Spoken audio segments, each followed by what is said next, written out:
Eu sou sempre. Sou constante em tudo que você precisa.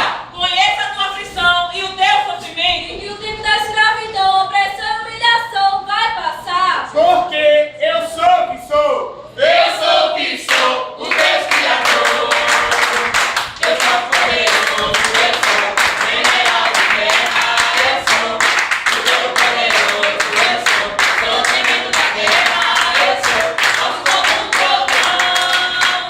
Sou completo, autossuficiente e não há quem se compare a mim. Sou que peleja as suas pelejas. A fonte da água da vida, a porta, a luz do mundo, o bom pastor, a ressurreição e a vida, a resplandecente estrela da manhã. A vida do povo de Deus tornou-se árdua e amarga. Estavam sempre escravizados, torturados e desprezados. Mas ainda assim, seu número aumentava, sinal de que o grande eu sou os sustentava. Hoje vemos que a escravidão do Egito continua sendo a realidade da qual Deus quer libertar. Quanto mais se aproxima a libertação que Deus concede em Cristo, Os poderes das trevas se levantam para segurar os cativos, tornando amarga a sua vida.